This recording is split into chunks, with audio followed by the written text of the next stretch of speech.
बिस्मिल्लाहिर्रहमानिर्रहीम अस्सलामुअलैकुम। Welcome back to my channel. कैसी हैं माय ब्यूटीफुल सिस्टर्स? अल्हम्दुलिल्लाह मैं भी ठीक हूँ। अच्छा, आज की वीडियो में मैं आप लोगों के साथ बताऊंगी कि विंटर में आप लोगों को अगर लेज़ीनेस हो रही हो, आप लोगों का काम करने को बिल्कुल भी दिल ना चाह रहा हो, तो आप लोगों ने काम किस तरह से करने हैं ताकि आप लोगों को ना तो कोई थकावट हो और ना ही आप लोगों का दिल जो है ना इस बात पे रजामंद हो कि हमने जो है ना घर के काम करने हैं या फिर हमने बिस्तर में बैठना है। ठीक है, इन सारी बातों को, इन सारी चीज़ों को आप लोगों ने ज़हन में अगर रख लिया ना, तो आप लोग बआसानी जो है ना वो काम कर सकेंगी।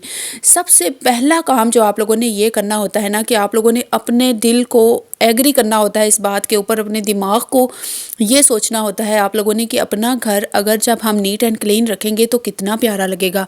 अगर कोई आ जाए या फिर चले नहीं भी कोई आता, अपने दिल की तसल्ली के लिए आप मुझे एक बात बता दें, अगर आपने कोशिश करें, देखें, अगर किसी दिन आपने घर को क्लीन ना किया हुआ हो और एक दिन आपने क्लीन किया हुआ हो, तो उस दिन आप लोगों को कितनी खुशी होगी, कितनी आप पुरसकून होंगी, सेटिस्फाइड होंगी, रिलैक्स होंगी कि मैंने अपने घर को अच्छी तरह से नीट एंड क्लीन किया हुआ है। कोई आ भी जाए तो कोई बात नहीं है, कोई नहीं भी आता तो मेरे दिल की अपनी तसल्ली के लिए कि मैंने घर को नीट एंड क्लीन किया हुआ है। यकीन माने हमारे घर में कोई भी नहीं आता, कोई भी नहीं हमारे घर में आता। मेरे हस्बैंड इतने ज़्यादा स्ट्रिक्ट हैं, इतने ज़्यादा, मतलब उन्होंने मोहल्ले में कहीं भी ना मैं जाती हूँ ना हमारे घर में कोई आता है। ठीक है, कोई यानी कि फ़ीमेल्स होती हैं ना कि मोहल्ले में एक दूसरे के घर में आती जाती रहती हैं, मैं कहीं भी नहीं जाती, ना हमारे घर में कोई आती हैं।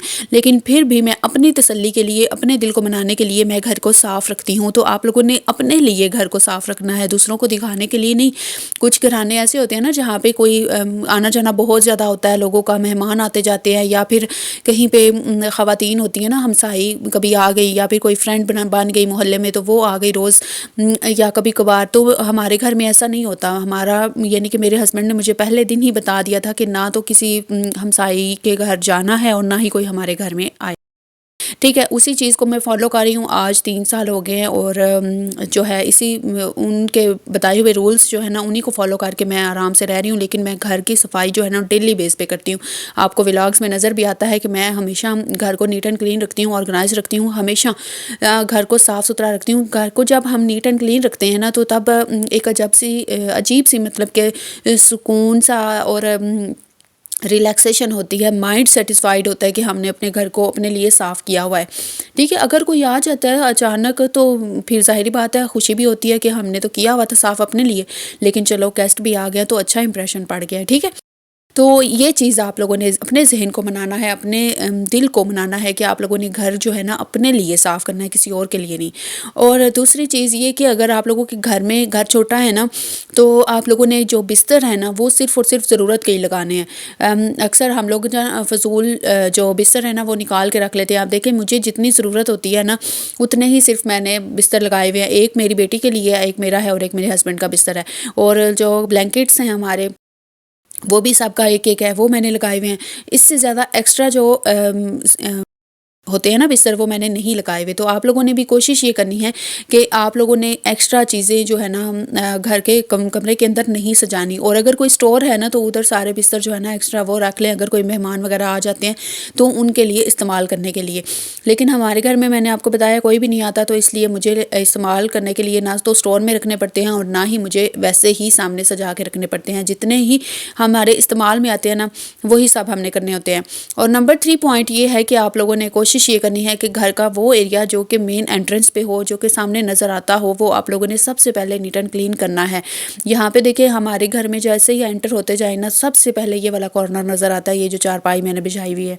यकीन करें, जहाँ पे जब मैंने मेरे ओल्ड व्लॉग्स में देखें होम डेकोरेशन वाली वो एक वीडियो मैंने शेयर की थी, इधर से मैंने बहुत प्यारा डेकोरेट किया था, इतना प्यारा लगता था। लेकिन अब मैं दोबारा से इंशाल्लाह डेकोरेट करूँगी। वो कर्टन्स जो मैंने लगाए थे ना, वो जो पर्दे, वो ख़राब थे, मतलब कि ख़राब हुए हुए थे। वो पुराने पर्दे थे घर के, तो वो मैंने यानी कि इधर लगा लिए थे। लेकिन काफ़ी जो है ना प्यारा लगने लग गया था वो। अगर आप लोगों ने व्लॉग नहीं देखा तो मैं कभी ये कम्युनिटी पोस्ट में लगाऊंगी, आप लोगों को नज़र आ जाएगा, आपने वो लाजमन देखना है। यहाँ से मैंने बहुत प्यारा किया था और इतनी प्यारी लुक आ रही थी ना। तो अब यहाँ पे चारपाई रखी हुई है, एक तो इसकी जगह कोई नहीं और कहीं, और दूसरा जो है वो एक चारपाई इसके साथ वो खड़ी भी है और वो इसी के सहारे मतलब कि खड़ी हुई है। तो गर्मियों में तो इधर हमने सोना होता है, तो अभी सर्दियों में ना इनको संभाला हुआ है एक साइड पे।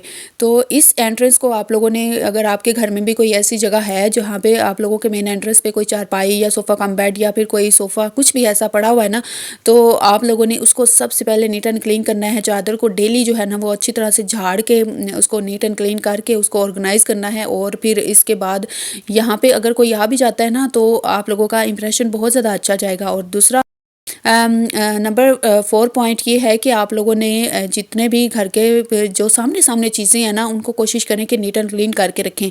उनके नीचे से जो सफाई है लाजमी करें। अगर कोई टेबल पड़ा है, जैसे कि ये टेबल है, इसके ऊपर सिलाई मशीन मैंने रखी हुई है। सिलाई तो आजकल मैं कुछ भी नहीं कर रही। सर्दियों में मैं कहती हूँ सर्दी बहुत ज़्यादा है, और गर्मियों में मैं कहती हूँ सर गर्मी बहुत ज़्यादा है, तो मुझसे सिलाई नहीं हो रहा। मेरी बेटी मेरा बहुत ज़्यादा इस बात में ना, इस जुमले पे कहती है कि मम्मा आप ये जुमला कहती हैं कि सर्दियों में सर्दी है, गर्मियों में गर्मी है, आपने कपड़े सिलाई कब करने हैं। फिर भी जो पहनने वाले होते हैं, जब होते कोई नहीं, सारे गर्मियों वाले फट गए हुए हैं। इस दफ़ा कपड़े सारे ख़राब हो गए थे, तो अब इंशाल्लाह लेके सिलाई करने। कुछ मेरे पड़े हुए भी हैं, वो भी इंशाल्लाह स्टिच करूँगी कभी जब मेरा दिल किया। तो अच्छा, मेन एंट्रेंस भी हम लोगों ने साफ़ कर ली। जब हम एक दफ़ा काम करना शुरू हो जाते हैं ना, तो यकीन करें इतनी एनर्जी आ जाती है ना कि हम अपना घर का सारा काम जो है ना वो नीट एंड क्लीन करके कंप्लीट करके अपने घर को साफ़ करके ही साइड पे हटें। तो मैं भी ऐसे ही करती हूँ। जब मैं घर को साफ़ कर रही होती हूँ ना, मैंने सिर्फ ये सोच के शुरू होती हूँ कि इंशाल्लाह मैं सबसे पहले बिस्मिल्लाहिर्रहमानिर्रहीम पढ़ती हूँ और अल्लाह का नाम लेती हूँ। तो मतलब कि दुरूद पाक पढ़ लेती हूँ या कभी कुछ पढ़ लिया। तो पढ़ने के बाद मैं शुरू हो जाती हूँ, और चलो जी आज मैंने सारा काम जो है ना वो ये करना ही करना है। मैंने इरादा कर लिया होता है कि मैंने ये करना है, तो अल्हम्दुलिल्लाह मैं फिर कर भी लेती हूँ। आप लोग भी सोचा करें, इरादा भी किया करें, और उसके बाद अल्लाह का नाम भी लिया करें, दुरूद पाक पढ़ लिया करें। मैं साथ इस्तग़फ़ार पढ़ती रहती हूँ और दुरूद पाक पढ़ती रहती हूँ। इस तरह से ये होता है कि बरकत भी पड़ती है, और इसके अलावा हमारे गुनाह भी जो होते हैं ना वो भी झड़ते रहते हैं, और फिर हमें जो है बआसानी काम करने में बहुत ज़्यादा एनर्जी भी मिलती रहती है। घर को साफ़ कर लेने के बाद ना मैं बर्तन धोती हूँ। मैंने आपको बताया हुआ है कि मैं जो है ना बर्तन इसलिए पहले नहीं धोती, हालाँकि हमारे थोड़े से बर्तन होते हैं, बिल्कुल इतने 2-4 से। मैं बर्तन इसलिए पहले नहीं धोती क्योंकि बाद में अगर मैं रख दूँ ना धोने के लिए, तो सफाई अगर मैं छोड़ दूँ ना, तो फिर मैं बर्तन धोने के बाद कहती हूँ चलो जी अब मैंने सफाई कोई नहीं करनी, आज साफ़ ही है। हालाँकि आज भी सहन बिल्कुल साफ़ था, लेकिन मैंने सफाई की है ताकि ज़्यादा गंदा ना हो जाए। तो फिर मैं उन्हें बर्तन धोने लग गई थी, क्योंकि तबीयत जो है ना 1-2 दिनों से ना ठीक नहीं लग रही। पता नहीं, सर बहुत ज़्यादा भारी-भारी रह रहा है, सर में चक्कर आ रहे हैं और नींद भी बहुत ज़्यादा आ रही है। और ऐसे ना बॉडी में बहुत तो ऐसे थकावट सी महसूस होती है। दर्द नहीं है, दर्द तो और चीज़ है ना, थकावट सी महसूस होती है, ऐसे जैसे ना बहुत ज़्यादा मैं लेज़ी हुई हुई हूँ। ये 2-3 दिनों से ऐसे हो रहा है, पता नहीं क्यों हो रहा है, मुझे नहीं समझ आ रही। अच्छा, आप लोगों ने मुझे बताना है कि आप लोग एक्टिव होके काम करने के लिए कौन-सी यानी कि स्ट्रैटेजी जो है वो अपनाते हैं, या फिर आपकी क्या रूटीन है? आप लोगों को मेरी रूटीन पसंद है, यानी मेरी जो प्यारी बहनें हैं ना, उनको मेरे ऐसे व्लॉग्स ही पसंद आते हैं जिसमें मैं घर के रूटीन की बातें कर रही होती हूँ कि मैंने ये काम इस तरह से किया या फिर मैंने ये काम इस तरह से मैनेज किया। अच्छा, आज आप लोगों को बताऊँ, मेरी शादी को अल्हम्दुलिल्लाह 3 साल होने वाले हैं, यानी कि 30 दिसंबर को मेरा निकाह हुआ था, इनसे शादी हुई थी। मैंने आप लोगों को बताया है ना कि मेरी ये दूसरी शादी है। तो मेरी ये थर्ड वेडिंग एनिवर्सरी आएगी। मेरे हस्बैंड ने ना आज तक मुझे कभी कोई कुछ भी नहीं मतलब लेके दिया। मेरे फैमिली वाले, मेरे घर वाले मुझे लेकर देते हैं, जो कुछ भी लेकर दें। मैं हालाँकि मेरी बेटी का जो खर्चा है ना, वो भी मेरे जो भाई हैं ना वो देते हैं। मीन्स के इनकी तरफ से ना हम सिर्फ इधर रह ही रहे हैं और या फिर खाना इधर से खा रहे हैं बस, बाकी सारे हमारे अखराजात जो है ना वो मेरे घर वाले ही उठाते हैं। तो अब मैं आप लोगों को एक बात बता दूं कि हो सकता है कि मुझे यहाँ से जाना पड़े, क्योंकि ये कोई ऐसा होता है ना कि इंसान कभी समझ जाता है कि चलो मैं सारे खर्चे उठा लेता हूँ, बर्दाश्त कर लेता हूँ। मैंने शादी के टाइम पे ये कहा था कि मैं बेटी के भी खर्चे यानी कि पूरे करूँगा, उठाऊँगा, या फिर जो है अपनी बीवी के भी उठाऊँगा। जब ये मतलब आप अपनी बेटी मुझे दे देंगे, शादी मेरे साथ कर देंगे।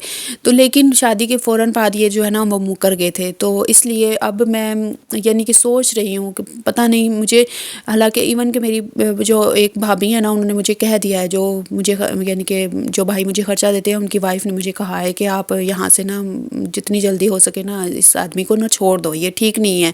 इसने अगर 3 सालों में अपनी कोई भी ज़िम्मेदारी नहीं निभाई, कोई चीज़ कुछ लेके नहीं देता, कभी कुछ मतलब कि कोई खर्चा नहीं उठाता, कुछ भी नहीं। आप लोग आपका अगर वो ये करता तो आपने इसके क्यों रखा हुआ है, क्यों इसके पास रह रही हो?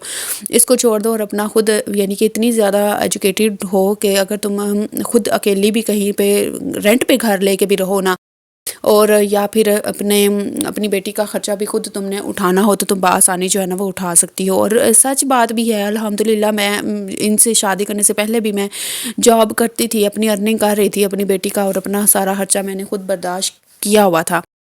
तो अब आप लोगों ने मुझे ये बताना है कि मैं मतलब मैं बहुत ज़्यादा परेशान हूँ। आप लोगों को मेरी आवाज़ से भी शायद कभी पता चलता हो, और मुझे नहीं समझ आ रहा कि मुझे क्या करना चाहिए। आप लोग मुझे कमेंट्स में बताएं कि क्या मुझे ऐसा करना चाहिए। मुझे यूट्यूब पे कोई सपोर्ट भी नहीं ना कर रहा। अगर मेरे यूट्यूब के ऊपर अच्छी खासी व्यूज़ आना लग जाएँ और मेरी यानी कि यहाँ से कोई अर्निंग आने लग जाए, तो फिर तो बहुत ही अच्छी बात है कि मैं यहाँ से हिलना भी नहीं चाहती, क्योंकि मैं जो बातें मैं पहले फ़ेस कर चुकी हूँ ना वो मैं दोबारा से लोगों की बातें फ़ेस नहीं करना चाहती। लोग भी कहते हैं कि औरत ही ऐसी होगी कि उसमें ही कोई नुक्स होगा जिसकी वजह से ना इसका घर नहीं बसता। ये नहीं पता कि प्रॉब्लम्स अंदर क्या होती हैं, किस वजह से इन जो औरत है ना उसको ये कदम उठाना पड़ता है। आप अब आप लोगों को मेरे घर के जो है ना सारे हालात तकरीबन पता है। आप लोगों को मैं बताऊँ, ये मेरे घर वालों ने ना सारा जहेज़ मुझे दे के भेजा हुआ है। लेकिन ये ऐसे हैं, कोई भी इलेक्ट्रॉनिक्स की चीज़ मुझे यूज़ नहीं करने देते। उसके अलावा मैं इतना ध्यान रखती हूँ कि मोटर जो चलाते हैं ना जिससे पानी टंकी में जाता है, टंकी भी तकरीबन 10-15 पता नहीं लीटर की है, कितने की है। वो कहते हैं एक टंकी के साथ पूरा दिन गुज़ारा करना है, वो भी चलो मैं कर रही हूँ। लेकिन इन सारी जितने जो रूल्स इन्होंने मुझे बताए मैं वो सारे मैं फ़ॉलो कर रही हूँ। लेकिन ये भी तो कोई फ़ॉलो करे ना। मैं इनकी बीवी हूँ, मेरा इनके यानी कि इनसे खर्चा लेने का पूरा हक़ है। मुझे खर्चा भी नहीं देते, ना ही कभी मुझे कपड़े लेकर दिए हैं, कभी कोई चीज़ नहीं मुझे लेकर दी, ना कभी जूता अगर टूट जाए कुछ भी नहीं लेके दिया, कभी भी यानी कि एक पैसा नहीं मेरे ऊपर लगाते ये। तो ऐसे इंसान के साथ फिर मैं कैसे रहूँ जब मेरे घर वाले ही मेरा खर्चा जो है वो उठा रहे हैं, बर्दाश्त कर रहे हैं।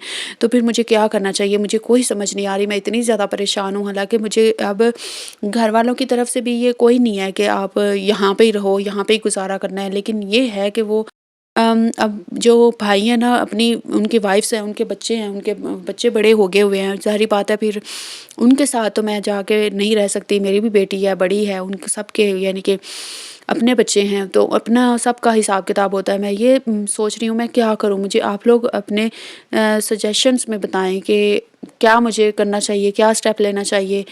मुझे यहाँ पे ही रहना चाहिए या नहीं? अगर मुझे यूट्यूब के ऊपर अर्निंग आने लग जाए, मैं यहाँ पे सक्सेसफुल हो जाऊँ, तो फिर मुझे कोई प्रॉब्लम नहीं है। जब ज़ाहिर-सी बात है मैं खुद अर्निंग करने लग जाऊँगी तो फिर तो मुझे कोई मसला ही नहीं है। अल्लाह करे कि मुझे कामयाबी मिल जाए। आमीन।